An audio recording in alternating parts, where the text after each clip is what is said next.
This is Comic Picks by the Glick. Hey, I'm your host, Jason Glick. Hey, Jason, how are you doing? I'm doing good, John. Yourself? Doing good. Hey, and we've got a special guest this time, our good friend Myron. Hello, I'm back. Special guest star. Special Yeah. guest, special Who guest could speaker, it be? Myron Hampton. Wow. or the black ass monster, as they call me. Yeah. You gonna sell us some Akbaros or whatever they call Nah, some what? them? What do they call them? The Admiral Akbar sketch on in Robot Chicken. I was like, it's Admiral Akbar cereal. What is it? Uh, I forgot he had some like bootleg cereal that was like sugary coated, and he's like, "Oh, it's a trap." That's right. Well, guys, show some respect because his voice actor just died. I know, God rest his soul, R.I.P. Yeah, but we've actually got a specific reason why we've asked Myron back this week, and that's because we're talking about the Ninja Turtles. Yes, and I love me some Ninja Turtles ever since the age of 6. So, yeah, Jason told me about the topic and invited me onto the show today so we could talk about the Teenage Mutant Ninja Turtles, which, started off as a comic book back in, 1984, surprisingly. When the Turtles launched on the scene, it was more so exposed to the masses via the Saturday morning cartoon that aired on CBS, and by then, we were getting the Turtles with different colored masks. Leonardo in the blue mask, Michelangelo in orange, Raph in red, and Donatello in purple. Yet, when you go back and read the original comics, they're all done in black and white, but the cover illustrations done in color, they all wore red masks. They weren't as color coordinated because when marketing to children, they wanted to have specific colors in order for us to differentiate who's who. So growing up, I knew about the comic book, but I never really read it because during that time frame when the comic book came out, you had Transformers on the scene, which I was more of a big fan of, and He-Man. You had so many other different toys and properties out at that time. And the Turtles comic was actually created by Kevin Eastman and Peter Laird. And I believe they got a loan from, I think either Kevin's uncle, I believe.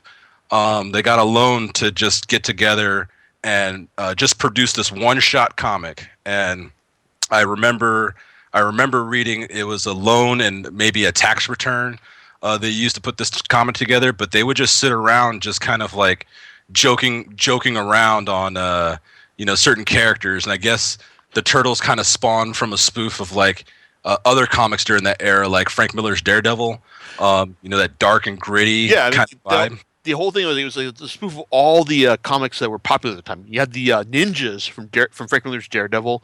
You had the mutants from X-Men, and the teens from the Teen Titans. Right. You put all these together and you make them turtles. And you start off with like this parody comic that just like took the underground by storm and started this whole black and white boom for comics. Right. So it's like during that era of during that era of the early '80s, like they produced this one shot comic and never really thought about that it would take off the way it did. I believe they were approached by a company rep. It wasn't Playmates at the time. It was from another guy from another company. They wanted to start marketing the Turtles and see where they can go from there.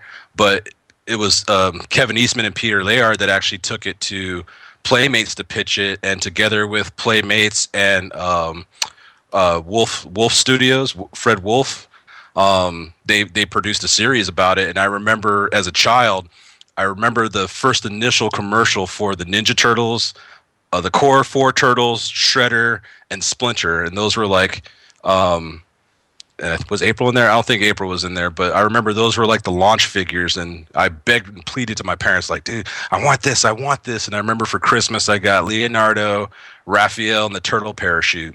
And the cartoon was just like a phenomenal hit. And that's all I would ever watch. And slowly but surely, it took over my fandom over Transformers at that time. Yeah, I would say I can't say I was like as big as big as into the series as you were. I mean, I watched the animated series sporadically, and I saw the first 2 movies. Mm-hmm. I mean, I understand the first movie, it's like did a good job at adapting like the source material, and then things still got more cartoonish as they went on. Man, I never saw the third movie though. Yeah, and I'm such a fan of the series that of course I had to go watch all three, but it was a steady decline after that. Like the first one was done, I believe, while Jim Henson was still alive, and Yeah, the Creature Shop that produced the costumes and the animatronic for Splinter, I mean, they were spot on. And despite them having like their kind of cartoonish look and different colored bandanas, it really stuck more along the lines with the original comic book story where Hamato Yoshi had beef with what's his name, Oroku Sakai. Oroku Saki, thank you, with Shredder Oroku Saki, and they were once best friends, and then they started beefing, believe over a woman, and basically exiled Hamato Yoshi so that he could take over the Foot Clan, and eventually I believe he killed Hamato Yoshi's wife, the same woman they rivaled over. But in the movie, they kind of split a little differently, with Splinter being the pet of Hamato Yoshi, but that's the closest we've got since they've been making turtle movies. Yeah.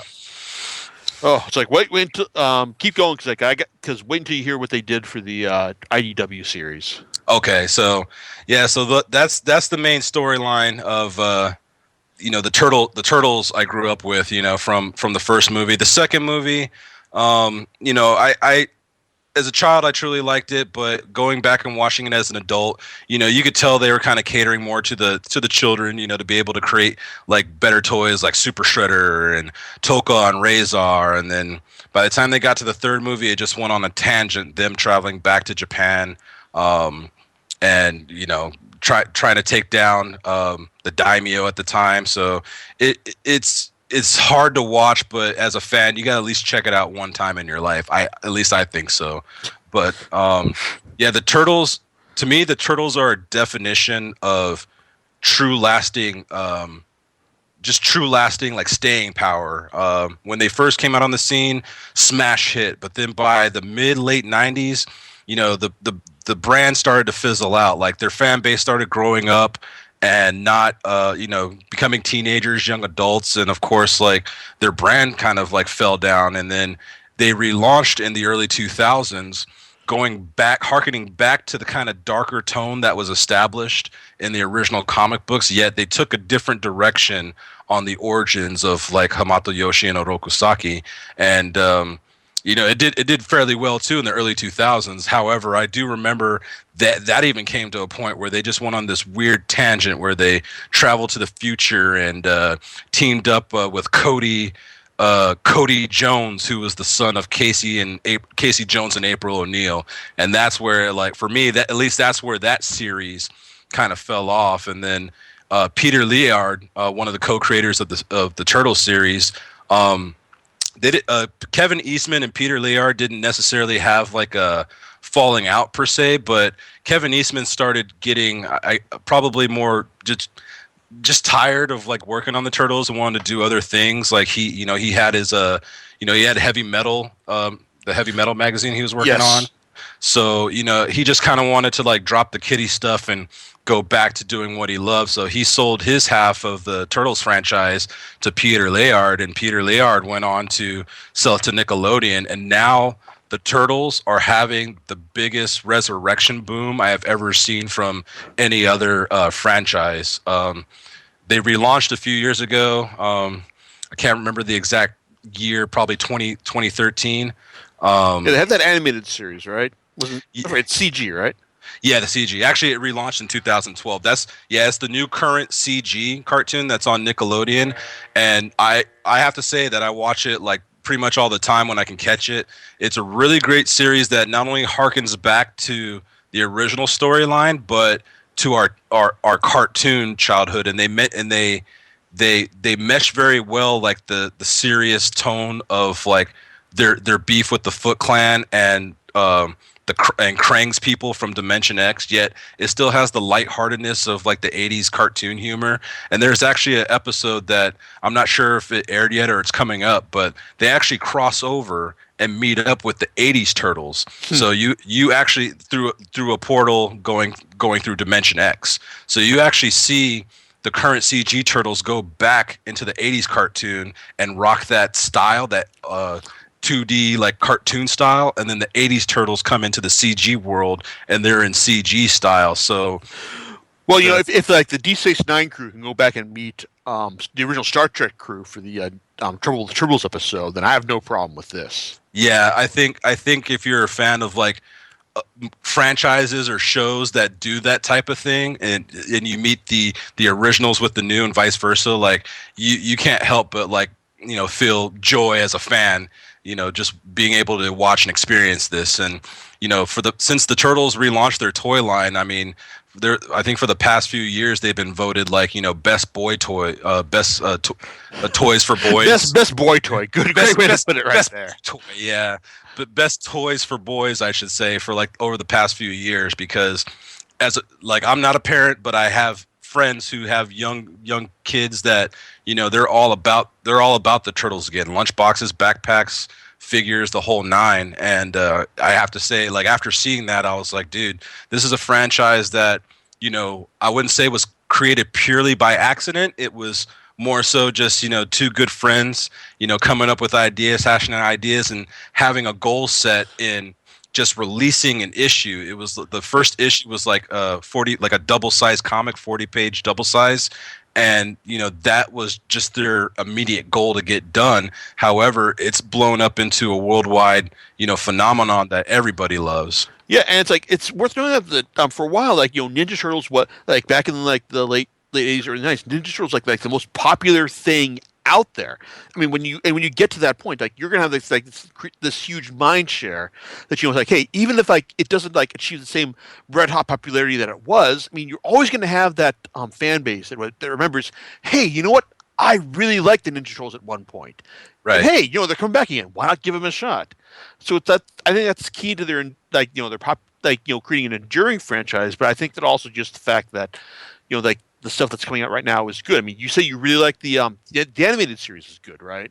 Yeah, like if you have Cody or any other way of checking it out, you too, John, like you have to check out this Turtles show from the beginning, because it really pertains to the real story. Like, I mean, you start off with like the Turtles, and my only gripe about that show is that April and Casey Jones are 16. They're teenagers, so there's April's not a reporter, and Casey Jones he's still Casey Jones, just a street punk who wants to clean up his city and protect his city.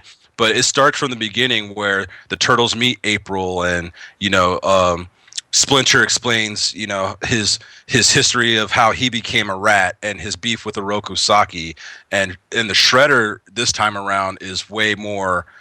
He's darker and he's more vicious. Like the Shredder from the '80s cartoon, I love him to death because he's so goofy, and for a villain, he's like the dumbest villain ever because he puts two. And he argues with Krang like they're an old married couple. Yeah, basically, like him and Krang are like an old married couple, and they always send their children, Bebop and Rocksteady, who never get anything right, but they keep sending them out to do their job. And even when they take matters in their own hands, they're still like a silly group of villains. But that's what made the cartoon so special, is that you had this pure comedic aspect through the show. But this Shredder, he doesn't hesitate to kill or do whatever it takes to get what he wants. In fact, if you spoiler it, if you haven't seen the show, I'm just gonna release a key point. So spoiler, skip through if you don't want to hear it. But there's a character in that show, Karai, who is quote unquote Shredder's daughter, and she is like Shredder's right hand man, or right hand girl, I should say, who goes out and carry missions for him. Well, you find out later in the series that Karai is actually the daughter of Oroku Saki, Hamato Yoshi, Splinter, and his wife. And Shredder was so bitter and so hated Hamato Yoshi so much, he killed his wife, kicked him out, and got him exiled of his clan, and stole his baby girl and raised his baby girl to hate him and fight against him. So that becomes like a real focal point in like I believe it's season 2, and Leonardo, being the current son of Splinter, Hamato Yoshi, tries to reach out to Karai, and once the truth is found out, he tries to reach out to her and bring her back. Realize that she's been played and she's just nothing but a puppet of Shredder. So it's very interesting on how they introduce some of these characters that we've grown up with into this new light. And it's a really great show if you haven't seen it. Okay, that's actually a good point to start talking about the IDW stuff, because Karai is a character in there, but her position is much different than what you're talking about right there. Okay, let's hear about that. Okay, I want to start off by talking about the fact that I picked up that this is another series I picked up entirely digitally. This is through one of Comixology's bundles, and they sent to me a whole shitload of Ninja Turtles titles. I mean, we're talking about like some 20 volumes of Ninja Turtles stuff from IDW for like $50. Mm-hmm. And that's my hey, digital is like the way of the future thanks to my Kindle and all. But this is the thing here. I mean, it's like I said, it was an incredible deal, and if it wasn't for this deal, we wouldn't be having this podcast right now. That's what I'm saying. Now, the thing is, this new Ninja Turtles series, I've been hearing good things about it since it started up back in 2013 or so. But it's worth noting that it's actually co-written or co-plotted by original creator Kevin Eastman with writer Tom Waltz handling the co-plotting and scripting. And it follows like the same thing. The turtles, like the turtles and are still Turtles and Splinter are still mutants, and they're still teenagers and all. But it takes a much different route at first, because basically all the characters start off as being lab rats, so to speak, at Stock Gen Industries. And you know what that means, Myron?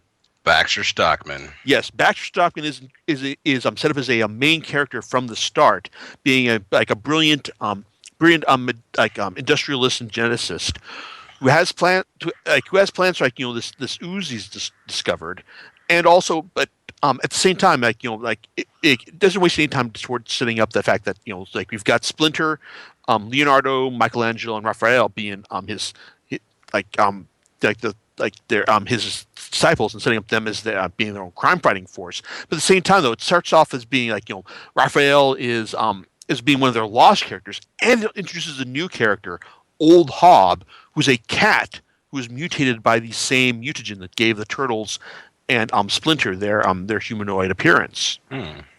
Now, eventually, everything is made right with the world, in the sense that they give Old Hob what for, and basically bring Raphael back in the fold. But here's the thing for the series, and this is kind of like and I realize this is a series about ninjas and mutants, and I'm talking animals, and there's a very high suspension of disbelief into this series as well. But what the IDW series does is that it adds another dimension of suspension of disbelief. Now, this is either going to either draw you in further, which I'll admit it ultimately did for me, or just kind of make you go, "Oh, what the hell?" Is that it adds another layer of unreality to this, in the sense that it makes reincarnation a central part to this series as well. Because it turns out that it's Splinter and the Turtles, they're reincarnations of Hamato Yoshi and his sons from the feudal Japan era. Oh, wow. Yeah, this is after that. We find out later in the series that Splinter or Hamato Yoshi, and he and Oroku Sakai were members of the same clan, the Foot Clan, and that the Foot Clan was originally dedicated to honorable pursuits. It's in the era, until Oroku Sakai basically converted to a means for his own power, and then Hamato Yoshi was disgusted with what his former friend had done, and left in order to pursue his own. But when he left, Orokusaki killed his wife, and Yoshi had to escape with his sons. Okay. While Yoshi basically planned to eventually avenge this insult, Saki eventually caught up with him and killed him and killed his sons as well. Okay. Eventually, it's revealed that through the mechanics of reincarnation, Saki became the rat Splinter, and the sons were were born as turtles, and they came together in the lab at StockGen Industries. Interesting. So Hamato Yoshi and his sons reincarnated as animals. Yes. What about Oroku Saki? Okay, Oroku Okasaka. Well, here's where it gets kind of crazy because it turns out that at the same time Orokisaki was also kind of was also subject to reincarnation as well. The original head of the Foot Clan, he defeated the person who who was leading the clan at the time, but was also being aided by this person who was being aided by this immortal being known as Kitsune. And Hmm. it's like, and basically it's represented as kind of a multi-tailed fox in Okay. comics. And it turns out that that the guy that when Orokisaki's original incarnation was defeated, he was reincarnated as a person who defeated his son. So eventually he like Saki killed his father, assumed control of the Foot Clan, and basically but also they were also aided in power through the mechanics of Krang. Mm. Because it turns out that because like they like the cool thing about the IDW series is that it does a good job of adding a lot of depth to a lot of these characters. Like Krang, we find yes he's still from Dimension X. He's still an Utrom, and but we also find out that at first he was just like this spoiled brat who just like he was his dad was like the emperor of the Utrom Empire, and he was just like just trying to just coasting on this stuff. But then eventually, when he decides to he tries to go on a mission in order to appease his dad, things go badly. But it also like show like forges him into the like uncompromising military leader that's needed to run the empire like after a certain point. And um and so at one point, like he's like Dimension X and the Earth are apparently pretty close on the dimensional spectrum. So like he's like they're always trying to he's been eyeing the like Earth through like conquest and terraforming is he's developing this thing called the Technodrome in order to terraform Earth in order to do that. Sweet. Yeah, and but at the same time though, it's like in the feudal era, he's working with Oroku Sakai, Kitsune in order to secure a power base there. Things go badly for him, and but at the same time though, they still get the ooze Oroku Sakai and Kitsune get the ooze they need in order to basically allow Oroku Sakai to cheat death and then be resurrected by his daughter Karai in the present era. Okay. Okay, no, not daughter, granddaughter in the present Oh, era. wow. So it's like he's brought back, and it's like you got this like a multi generational battle between between the turtles and Shredder at this point, and it's like I generally enjoyed like all these like reading all this stuff. I mean, to be honest, like I'm not sure how invested I would have been if I hadn't gotten all this stuff at once, because I mean like the scripting and the writing it's pretty competent, but like not something like I would qualify as exceptional. But things don't really start picking up until you get to stuff like the Secret History of the Foot Clan, which details all the stuff I was just talking about, and then also the City Fall arc, which is basically when Shredder steps up things in order to basically drive the turtles out of New York, but also to brainwash Leonardo into becoming the tune-in for the Foot Clan. Oh, wow. Yeah, it's heavy stuff right there, but and it's like it's a big epic storyline that really like shows the series like hitting its stride, and then from there you get like bigger stories. Smaller and bigger stories like how they retreat to Northampton. It's like it's like then they wind up teaming up with Old Hob and his new mutant army. It's like and then you get and they get the attack on Technodrome, which they try to stave off Krang's plans for terraforming the world, and then the big vengeance arc, which I just read, which basically has it picks up with Donatello being beaten nearly to death by Bebop and Rocksteady, and then having to put his mind into the shell head in order to survive. Wow. Yeah, I mean Shellhead is like he's like the robot Ninja Turtle. Kind of like they called him a not chrome dome, metalhead in the original series. Okay, yeah, and it's like and that's how he's used here. It's like and then you have basically like the turtles and Splinter basically going head to head with Shredder in like a battle royale combat in order to finally settling this centuries old like vendetta for all. And when you get to volume 13, part 2 of Vengeance, I mean, holy shit, man! It's like it ends in a way that acts as a major turning point for the series in the sense that, well, let's say that I mean, Myron, Michelangelo, he's like the most easygoing and guy of the member of the Ninja Turtles, right? Correct. Yep. Correct. Well, after the events of this series, he's like, no, fuck this, I'm leaving. It's like I can't accept what's being done here.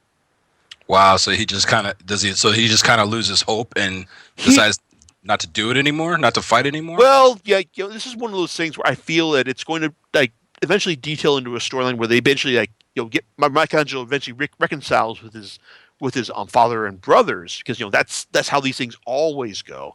Right. But at the same time, though, I don't want to get into spoilers here because what happens here basically, for lack of a better term, does offer a fairly definitive sense of closure between the between the clash between Oroku Sakai and Hamato Yoshi. Mm-hmm. And at the same time, it also basically leads into a very big status quo change with the Turtles and Splinter in regards to the relationship with the Foot Clan. And I give props to Eastman, Tom Waltz, and also current co-writer at this point, Bobby Curnow, who's also the editor of the series. Which I want to diverge a bit to say that editors working as co-writers in the series kind of conjures bad memories of 90s X-Men when like the editors seem to be driving all the stories at the expense of the writers. But Curnow's addition to co-writer doesn't seem to have derailed the series at this point. But like right now the series like I picked up of the stuff that I got in the bundle, volume 13 of the series, Vengeance Part 2 was not part of it. Okay. I bought it and it's like I'm like, well, shit, man, I want to read more now. So let me ask you this real quick. How many volumes are there in this current story, like this current arc? Okay, Myron, that's a very good question. That also leads into one of my biggest problems with how IEW has put out the series so far. There are 13 volumes of the Ninja Turtles series proper at the Okay.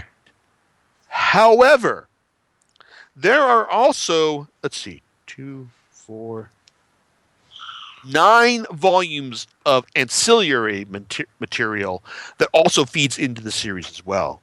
Because there are right now 2 volumes of Ninja Turtles micro series focusing on supporting characters like the Turtles themselves and the good members of their team. Mm-hmm. Villains, a micro series focusing on characters like Karai, Splinter, Bebop, and Rocksteady. Okay. Yeah, and then you've also got something like the Mutanimals miniseries, which talks about like Old Hob and his crew, and then the Utrom Empire, which is a miniseries talking about the Fugitoid, Baxter Stockman, and Krang working on their stuff prior to the Attack on Technodrome arc. Mm-hmm. The Turtles in Time series, which I'm still trying to figure out just when the hell this series is meant to take place, because it involves one of this time traveling character, Renan, or what I can't remember what her name is right now. Trying to taking them through various points in the series, various eras, including taking the Turtles back in time to when Hamato Yoshi was still a human, and also the Casey and April miniseries, which basically has them introducing more of the Immortals in the series. That's another thing. The series also talks about because even though the issue 50, which is like the climax of Vengeance Part 2, that's like I said, it brings a close to the whole Hatayoshi, Moroku Sakai vengeance, vendetta business. But there are also these immortal characters like Kitsune and also the Rat King. The Rat King, Myron. Oh yeah, I remember that. Yeah, I'm pretty sure he's more badass in the comic book, but yeah, I remember the Rat King. Yeah, he's been giving a big upgrade here in the sense that instead of just being some dude in rags who a homeless man. Yeah, he's kind of an immortal who has kind of been who once held sway over a good portion of the world, but is now biding his time until he his power, and those of his fellow immortals can be restored again. That's that's the cool thing here because like even though it's like it offered like this like we've reached closure for this one story, like Eastman, Waltz, and Kurnow have set up this other arc at the same time. So in the sense that it's like we've got like like the series like has reached a big climax point. Like there's also like plenty to look forward to. It's like in the future here. Okay, But so this series is still ongoing. yes, it is. And but to get back, but I need to get back to the talking about all the ancillary stuff because oh man, it's like because buying it all at once from IDW, there is not a recommended reading order included in the stuff I got from Comixology. I had to like piece together the stuff from reading the ongoing series and realize, okay, when is a good time to start digging into this other stuff? Okay, now's a good time. But it gets frustrating when you start reading like stuff like the City Fall arc, and then you have to you realize that wait, this character development. Let's pick a bit of character development regarding Casey Jones's father, who used to be a badass gang leader, but then devolved into this like drunk, abusive father, but then was restored into being a badass gang leader through the power of the ooze. Well, that development was in one of the villains micro series as well. Okay. Now, I'm not saying now. Well, I will say that a lot of the writing and the art between the series is pretty consistent. But at the same time, though, it's like when you've got this big development in a pivotal arc, that you're like, hey, oh wait, I got to stop reading this arc and go read this this one shot right here. Well, you're kind of doing things wrong here. You need to put these series in in the relative order instead of just putting them in their own volume as well. So just like in Marvel and DC comic books, when you read an arc or read a story, there might be an asterisk saying see Amazing Spider-Man 251 or something like that. Do these comics have something? It sounds like it doesn't have a reference point at all. Okay, no, they do have reference points. Okay. I will say that, but at the same time, it's kind of like just reading this. While I'm reading this, I'm just to get to that point and go, wait, you mean I got to stop reading this and then go read this right now? It's like in order to get the full impact of the plot, it's kind of frustrating. And it's like I will give IDW credit for the fact that the hardcover editions they've been putting out do actually put these series, put the miniseries and one shots in appropriate reading order with the ongoing series. Okay. Yeah, but at the same time, there are only 2 volumes of that out right now, which will take you up to probably about, I think, like issue 17 of the regular series, plus, like I said, plus the one shots and miniseries and all. Okay. So it's kind of like, I mean, like I said, I got a great deal with the bundle from Comixology, but at the same time, the fact that you have to piece this together, like I had to piece this together on my own end. It's still kind of frustrating. And go on. I'm sorry to interrupt, but when you were talking about the hardcovers that put everything in order, was that the one on Amazon that was like $40 and it had like Raph on the cover? Yes. Okay, I'm gonna look into those. Yeah, it's like I gotta admit, it's like that seems to be like the best way to do this. Even though it's like the cover price is $50 less through Amazon, as Myron described. But like I said, you're still gonna be like following a bit ways behind the series right now. Because like at this point that I'm just gonna keep buying all the Turtle series that come out.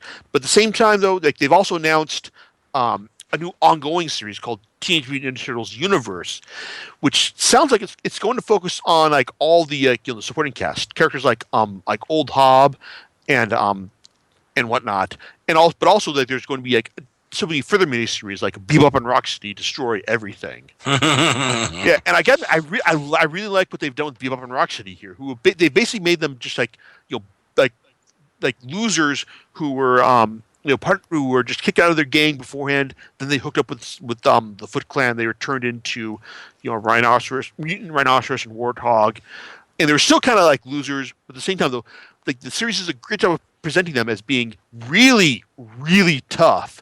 In the sense that like conventional attacks generally don't just like make them they tickle them really. Now when you mention that they're still losers, do you mean like they're still numbskulls as they've always been portrayed? Oh yes. Okay. Yes, they're still numbskulls, like in the best sense. And they're like I said, like the writers have done a good job portraying them like basically like numbskulls who are still extremely powerful and like credible threats whenever they show up, because whenever like they show up, it's not going to be like the turtles can just kick and punch them to submission. They need to actually like display a certain amount of creativity in order to take them out. Now, let me ask you this question. So, you've mentioned Old Hob several times as part of the main storyline. Yes. As badass as the turtles are, we've always known them to have very colorful and awesome like sidekicks or friends that might team up with them from time to time. Do we see any more characters like April O'Neil, Casey Jones? Oh yeah, it's like April O'Neil is like she's a character from the very beginning. Okay. She's like an intern at StockGen. Okay, It's like interesting. she gets to know them like in their pre-mutant forms right away. Casey Jones, he's still in there as well. Like I said, he's basically attending the same university as April on a hockey scholarship, but he also has to deal with like just business from like just his loser dad, and also he also winds up getting to know Raphael before like in the original part of the series before before he's reunited with his friends. Okay. So Casey's kind of like winds up being inducted into part of the family as well. Nice.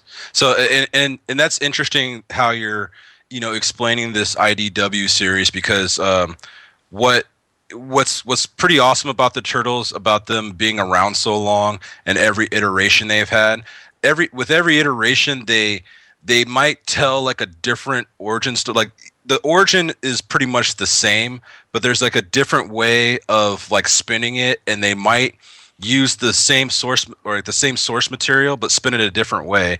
And what I mean by that is like when you're explaining this IDW series, the 2003 cartoon series, it started up in a similar manner where April wasn't a reporter. She actually worked in I don't think it was called what was Baxter Stockman's company name? StockGen. I don't think it was called StockGen. I want to say it was like TCRI or TCRI. Oh, they also bring that into the IDW series as well. I mean, IDW like they've been bringing a lot of stuff in here. I mean, like Slash shows up as as a character who was like really they tried mutating him in the same way that the Turtles were, but things didn't work out quite the same. And also, like, hey, was there a character called the Mutagen Man? Yeah, Mutagen Man. Yep. Yeah. It's like, what was his deal? In the cartoon, I really don't remember. I just remember him more of as a figure. But in this new series, he was like I believe he was like a dump truck driver or something like that got caught in the line of fire, and basically like in the line of fire with a battle between the Turtles and the Krang and Foot Clan, because they're working together at that time. And he became mutated during that crossfire and resented the Turtles for turning him into what he is now. And I think Donatello actually took him in and felt guilty because he just basically became like a pile of ooze with eyes. And Donatello put him in this like container to like kind of study him and try to like figure out how to like reverse mutate him. But then he just kept mutating and grew arms and legs outside of the container. And so he's just basically a walking pile of mutagen. But the Turtles had so many like side characters throughout time. Like there's even characters that were just only specifically created to make a toy out of, and then just threw them in the series after the fact, or might have appeared once in a comic book and they decided to make a toy out of it. So I mean, that's just in cartoons and toys and companies have been doing that for years. Transformers did the same thing by killing off Optimus Prime and creating all these new characters so they can make new toys. I mean, that really drove the franchise, like after Kevin Eastman and Peter Layard kind of stopped doing the comic book series. But with this IDW series you're discussing right now, in the early 2000s series, like April worked alongside Baxter Stockman. The Turtles have already been mutated, but they explain their backstory instead of like showing it to us. But Baxter Stockman was kind of behind the whole thing of like creating the mutagen and how all that happened. And meanwhile, Shredder or Oroku was actually a fugitive Krang. What's the name of their race? Utrom. Utron. He was a fugitive Utron who landed or escaped and landed on Earth back in feudal Japan. And the Krang always wore like these robot humanoid suits, not like the goofy one from the 80s, but more anatomically correct. And he basically Oroku had died, and he took over Oroku. He wore like an Oroku skin and became Oroku, and he survived for like thousands and thousands of years. But when you find out who he really is, he's nothing but a Utron, hell bent on taking over like our dimension. So the parallels between that 2003 series and this new series are like, they took pieces of it and just not reused them, but updated it and retold it. And I think that's in large part because Kevin Eastman has been involved. I think I know Kevin Eastman's involved in this new IDW series, but I can't remember if it was Peter Liard who was involved with just the cartoon series up until 2009. But it's interesting that you're telling me this because this whole generational thing really sounds a lot more Japanese, like a Japanese lore story. So it's really interesting. I gotta pick it up and read it. I got admit, it's like I think it benefits just benefits from getting from. I got lucky when I found this on sale from this bundle on sale from Comixology, but I gotta admit, it's like the more I read of it, it's like the more involved I get, which that's a good sign from any comics. I mean, to the point where now that I'm all cut up, it's like now I'm just like jumping in the bit to go. Okay, what happens after Vengeance? What's the new status quo with Splinter and the Turtles going forward? Because I don't want to spoil anything, but it's like it's pretty juicy. I'll say that much. So like really, it's like the Ninja Turtles like gone through a lot of different mutations, but over the years, but overall, but But at this point, it seems that they keep they're coming back from a position of strength at this point. And I will even say that after seeing the trailer for the new movie, it doesn't look terrible. Yeah, and I want to jump on that too because I'm when it comes to movies and a lot of shows and cartoons, I'm known to be like someone who likes everything. I mean, I do like a lot of movies, and there are some that I agree are like AAA, and there are some that are like it's kind of like a C minus movie, but I still like it and enjoy it. The first Turtles movie released by Nickelodeon Paramount, oh dude, I think that was probably like the first movie in many years before Batman versus Superman where I talked a lot of shit about. When they first showed off the Turtles, I was a little apprehensive about their design, but then I became acclimated about it, and I actually like them because they're realistic. And they're homeless turtles. They live in the sewer, so they have all this weird mismatched gear that they probably find in the trash. And I really like their look and design. I like how they're animated, their characteristics, everything's on point. But the story in the first one was just so awful. I was like, oh, dude, like you're telling me that they started off as pets of April and then they reunite someday after they, come in contact with mutagen and April's dad died, blah, blah, blah. The first movie was just horrible, in my opinion. However, the trailer for the second movie, I totally agree with you. Like, it doesn't look as bad as the first one, yet I said the same thing about the trailer for the first movie. However, I'm really excited to finally see Bebop and Rocksteady in a movie because that's never been done before. Steve Amell, as you know him as Green Arrow on a CW show, He plays Casey Jones, and when they casted him, I really thought that was a good fit because Steve Amell's a badass fighter in Arrow, and I think that would translate well to Casey Jones. However, I kind of wish he still had I kind of wish he still had that similar look like Elias Koteas had in the 90s Turtles movies, where he had long hair, he looked greasy and grungy, and he looked like a true New Yorker. Steve Amell still kind of has like that pretty like clean look where like he's been in fights, but he still comes out clean. But we'll have to wait to see the movie for that. We know that the Utron or Krang himself is in this movie, and I'm really excited how they're going to portray that. But one of the things I'm worried about is the first movie really didn't portray or present Shredder off too well for us. They kept him shrouded in mystery, and then he got like a Gundam suit at the end of the movie. So we didn't really, and I think that was one of my biggest beefs of the first film, is that I don't think it really established too well the true beef between Shredder and Splinter, and the whole beef between the Foot Clan. In the first movie, like it went with the same lines as like Splinter just mutating from a rat. He's not Hamato Yoshi. Splinter learned martial arts from a book he found in a sewer and taught his sons what he read in that book. And I really felt it cheapened their background. So in the second movie, we're going to see more of Shredder outside of his armor and see who he really is. So I really hope they kind of recoup from that first mishap. But yeah, I admit I'm actually excited to see this version, this sequel. And throughout the years, just as we talked earlier about like the history of the Turtles, like one of my favorite media outlets for the Turtles have always been the video games.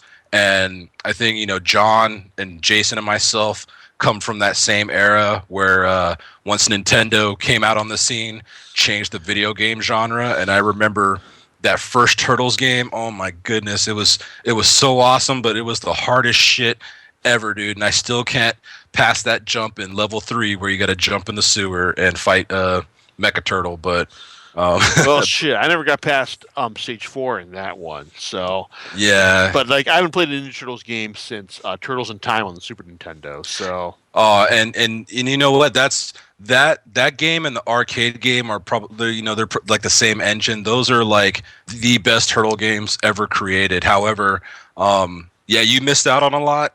Or you missed out on a lot of Turtle games that released after Turtles in Time, but I didn't miss out on any good ones. Exactly. I mean, there was like a few. There might have been a few gems sprinkled here and there. Like I'm not sure if you remember Tournament Fighters that came out on Super Nintendo and Genesis. It was basically a fighting game, like a Street Fighter-esque engine. Yeah, I remember that. Yeah, they had that afterwards, but when it came to, I don't think they had a presence on PS1 because they weren't out. They weren't back during that time, but during the PS2 era, the 2003 series had a few games, and they were okay. But there's one coming out this May for the PS4, Xbox One, and PC that looks fairly promising. And ever since Nickelodeon took over the rights to Turtles, they've had a few games based off the new cartoon series, and they're more geared towards kids than people our age. Like if you're looking to recapture that Turtles in Time or Turtles arcade kind of feel, I believe those games don't have it. But this upcoming one, which is developed by Platinum Games, so I believe that's going to be the Turtles game that's going to recapture my old school nostalgia. So I'm really excited for some of these upcoming other media outlets that they have going on with games and the movie. So yeah, the Turtles are back, and seems like they're going to be here to stay for quite a while. I just hope that as they progress with the franchise and the series and productions of toys, that they don't burn it out and just and milk it. Because I mean, you have a successful product going on, but just remember, there's going to come a point where like your current fan base is going to grow up, and now you're going to have to refresh and stay relevant to the next generation of fans. So, and I think that's I think that was like one of their first mistakes in the first place, because after the series kind of fizzled out in the 90s, like mid 90s, they had a live action series and that came on Fox, and it was what was it called? It was Turtles: The Next Mutation. And I remember it was kind of like it was a live action show, and they were kind of like trying to recapture that feel of like the movies, but then the show's setup was more like Power Rangers during that time. And I think it came out during that time when like Power Rangers were hot, but it was just like, Oh, it was hot garbage. And they introduced a new character, Venus de Milo, who was like a female turtle, and she was like, the fifth member, and it just got like just went over people's heads. It was poor. So I just hope that with the new series they have now, they just keep giving us great stories, and don't rehash it. Don't rehash like sagas or any of these old tales. Just keep it pushing, keep it fresh. So yeah, turtle power forever, baby. Yeah. Well, it's like Turtle Power until the next volume comes out from IDW. So, like I said, like the comics they've been releasing are pretty great. So it's like I said, you're probably gonna want to pick up the hardcovers to like experience it in the way it's meant to be read, for lack of a better term. Yeah, I think at this point, yeah, it's gonna. Yeah, I like to get the volume, like the collected volumes, not only to read them in order like you suggested, but I mean, this series came out, a few years ago, so trying to find back issues might be more difficult than just forking over the money to buy a big complete volume. So, like I said, growing up, like I never really. I've really never been like read the Turtles comics. Like I've always saw them more as like cartoon figures in a cartoon series. But I would really like to check out these particular books, and more recently, I haven't read them yet, but I picked up the crossover issues of Batman and the Teenage Mutant Ninja Turtles, and I did that more so because the art style on the cover is just it looked fantastic, to where I was like, oh, let me take the gamble and check these out and see what Bruce Wayne and these turtles can do. Mm-hmm. So, but yeah, I still consider myself like a big Turtles fan, and shoot, even to this day, I still buy these toys. Sweet. And now I gotta buy the comics. All right. So, John, any thoughts on your end about all this? Krang, man. Just kidding. Hey man. Krang, man. No, there was a robot chicken where they made fun of. What's his name? The Mutagen Man. Mutagen man. Cutting a fart in front of April, and them being the only ones there, and he says, and he's like, "Oh, it must have been Krang." April's like, "It's not Krang. We're the only ones here." And he's like, "Oh yeah. Krang, man." It's like, just do it. Anyway, so wow, I listened to a lot of what you guys said, and it was I want to read it. So yeah, that's my thoughts on it though. So it's I like what I like actually, Myron, your history was really pretty good there. I like that. But this series actually sounds like something I want to read. I think that Myron demonstrated a lot of the concepts of kind of they've changed some things over the years, but they've basically kept the internal formula intact. Thereby, that's the reason why it's still popular. Right, the core still remains. Yep. So yeah, those are my thoughts on it. So do you know what you're going to talk about next time, sir? Next time, I think it's just going to be a roundup of shit I bought at a WonderCon, actually. Ah, okay, yeah. Yeah, because to be honest, I want a couple weeks where I just want to sit back and read through all the stuff I bought, because some of it's been pretty interesting so far. Some of it's been, well, not so much. Okay. Like Terminator versus RoboCop and all. Terminator versus RoboCop. Wow. Yeah, Is that's right. Is that from the 90s or the new or do they do anything new? Oh no, this is straight from the 90s. Okay. Straight out of the 90s. So, all right. Well, we'll catch you next time on Comic Picks by the Glick. All right, laters. Thank you for having me on, guys. You're welcome. Always a pleasure. Later.